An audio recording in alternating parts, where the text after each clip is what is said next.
Welcome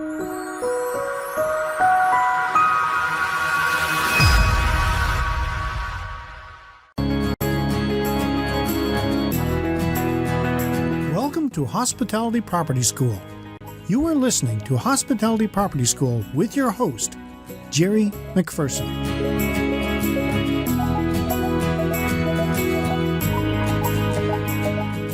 Welcome to another edition of Hospitality Property School.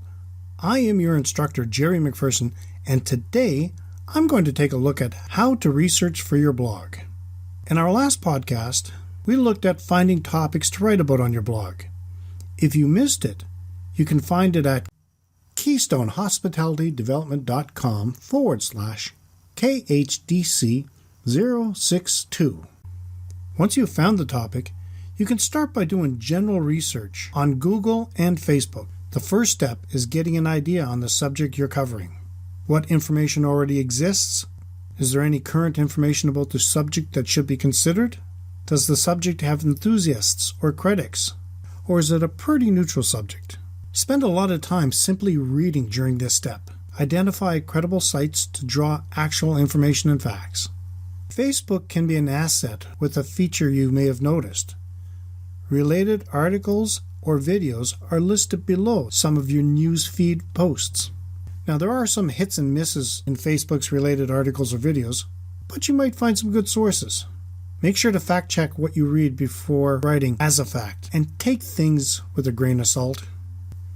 Read social media posts and get a sense of what the general public opinion is about your region. This method can offer some helpful insights by providing context some experts might be lacking. Reach out to experts. A quality piece of content for your blog should include an expert opinion or information and facts. If the expert is an outside source, it is worth the time to make contact for an interview and fact check.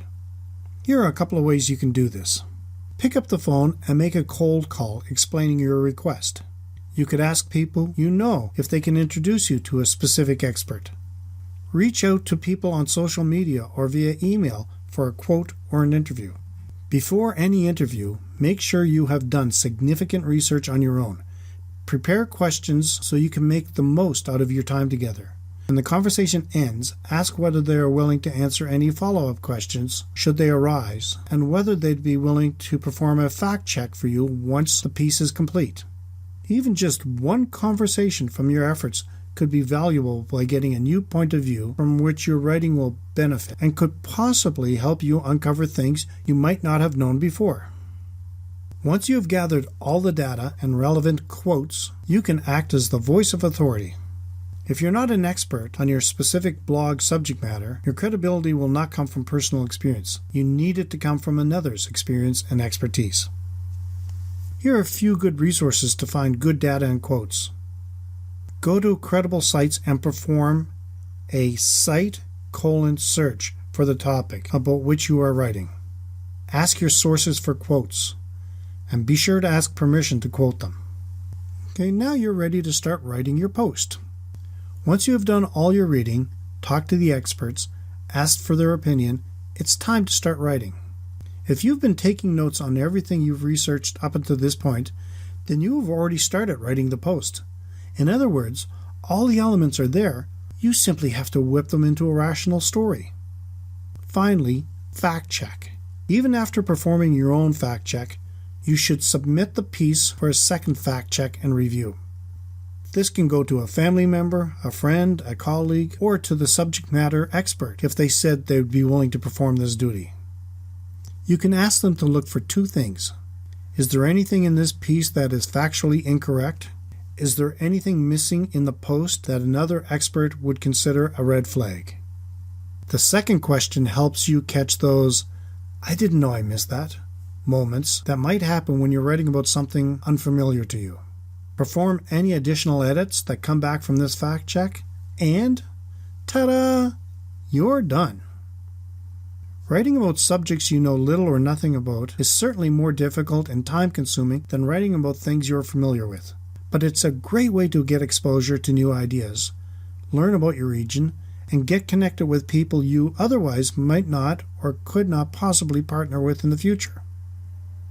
If you have any interesting stories about how to research for your blog and would like to share, or have any questions or feedback, please leave them in the comments section of the show notes. You can find them at KeystoneHospitalityDevelopment.com/KHDC063. Well, that is it for this session of Hospitality Property School. We appreciate your comments as always, and if you have topic ideas, please reach out to us on Facebook at facebook.com/KeystoneHDC, on Twitter at twitter.com/KeystoneHDC, or by email at info@KeystoneHospitalityDevelopment.com. As always, let's work together to put heads in your beds. Until next time, have a fun day. This session of Hospitality Property School has come to a close. Be sure to subscribe so as not to miss any hospitality property tactics and strategies that will help you find the success you have always dreamed of. And don't forget to rate and review so we can continue to bring you the best content possible. We will see you next time, right here in Hospitality Property School.